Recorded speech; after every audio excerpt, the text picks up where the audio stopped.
आजकल back pain patients जो हैं वो एक वर्ड से बहुत घबरा रहे हैं, बहुत डर जाते हैं, वो है एनुलर टीयर। जब भी स्लिप डिस्क का पेशेंट अपनी एमआरआई करवाने जाते हैं, बैक पेन वाले एमआरआई करवाते हैं, तो एक वर्ड लिखा होता है एनुलर टीयर। अब उनको लगता है पता नहीं हमारी बैक में ऐसा कौन सा टीयर हो गया जो कभी ठीक नहीं हो सकता। तो स्लिप डिस्क वालों को भी लगता है कि ये तो टीयर हो गया, अब तो कभी ठीक ही नहीं होगा।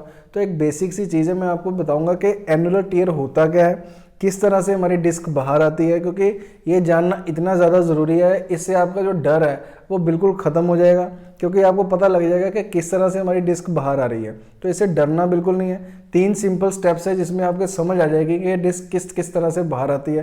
तो उससे आपका डर खत्म हो जाएगा और आगे आपका जो रिकवरी है वो 100% हो जाएगा।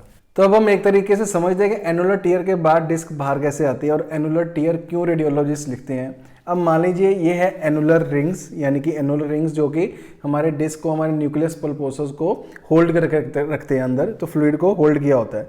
अब अगर मैंने बाहर आना है तो ये अंडरस्टूड सी चीज़ है कि मैं ये दरवाज़ा खोल के इसी तरह से बाहर आऊँगा, या आपने भी घर से बाहर जाना है तो आप दरवाज़ा खोल के जाएंगे। तो जो दरवाज़ा है वो समझ लीजिए एनुलर रिंग्स है। एनुलर रिंग्स को तोड़ के ही तो डिस्क बाहर आएगी। तो जब आपकी एमआरआई में प्रोट्रूजन या एक्सट्रूजन लिखा होता है तो इसका मतलब ऑलरेडी है कि आपके जो रिंग्स हैं वो टूट के ही वो बाहर आई होगी। तो एनुलर रिंग्स के एनुलर टीयर का मतलब ये मत समझिए कि कुछ टीयर हो गया।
तो ये होती है हमारे एनुलर रिंग्स। इस तरह से कंसेंट्रिक सर्कल्स होते हैं, ऐसे ऐसे ऐसे ऐसे, और इसमें बीच में होता है न्यूक्लियस।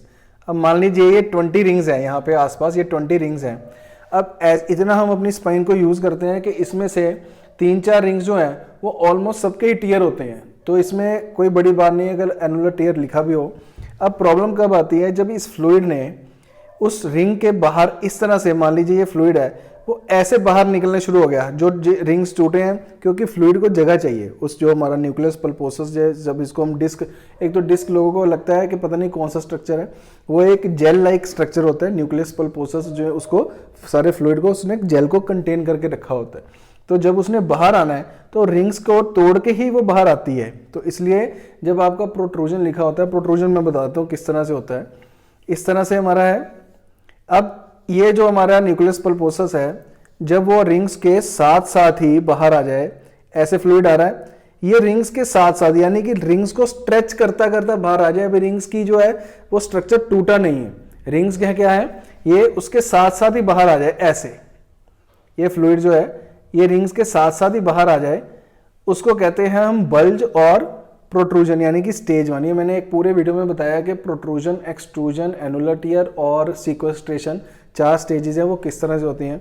अब एक्सट्रूजन क्या होगा, ऐसे रिंग्स बने हुए हैं, ये डिस्क है, वो क्या करेगी, इस तरह से बाहर आ जाएगी पूरी रिंग्स को तोड़ के, ये होगा एक्सट्रूजन।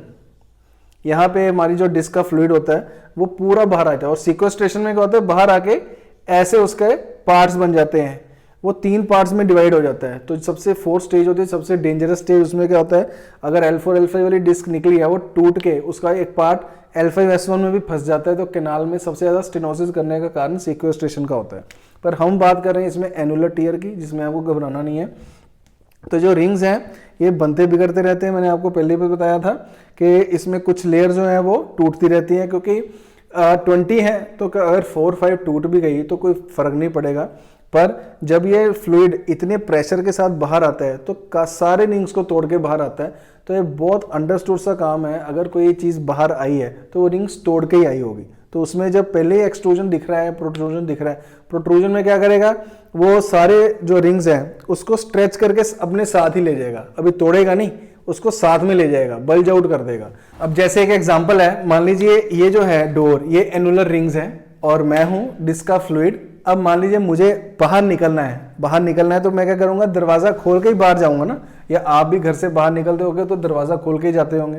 तो दरवाजा जो है वो एनुलर रिंग्स है, हम खोल के ही बाहर जाएंगे, हम जो है वो फ्लूइड है, तो जब भी डिस्क का फ्लूइड निकलेगा वो रिंग्स को तोड़ के ही निकलेगा। तो एनुलर टीयर से बिल्कुल नहीं घबराना, ये तो बल्कि सिर्फ फर्स्ट स्टेज है, स्टेज फर्स्ट से भी हम इसको 0 स्टेज लेते हैं, क्योंकि कई टर्मिनोलॉजी जो है वो डिफरेंट है, किसी ने किसी तरह से एक्सप्लेन किया है, किसी ऑथर ने किसी तरह से एक्सप्लेन किया है। तो अगर 0 स्टेज माने तो annular tear, first stage protrusion, second extrusion, third sequestration, और कुछ केसेस में एनुलर टीयर को फर्स्ट स्टेज मान लेते हैं, प्रोट्रूजन को सेकंड, एक्सट्रूजन को थर्ड और सीक्वेस्ट्रेशन को फोर्थ।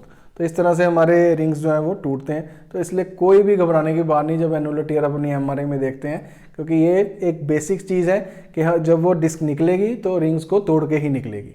तो इस वीडियो को ज़्यादा से लाइक कीजिए, शेयर कीजिए, सबके साथ शेयर कीजिए, ताकि उनको समझ आए कि एनुलर रिंग्स, एनुलर टीयर जब लिखा होगा एमआरआई में तो बिल्कुल नहीं घबराना।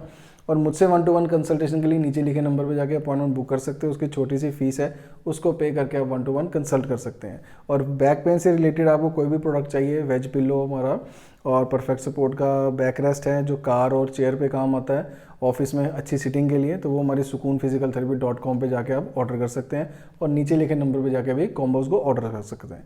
Have a nice day, take care of yourself.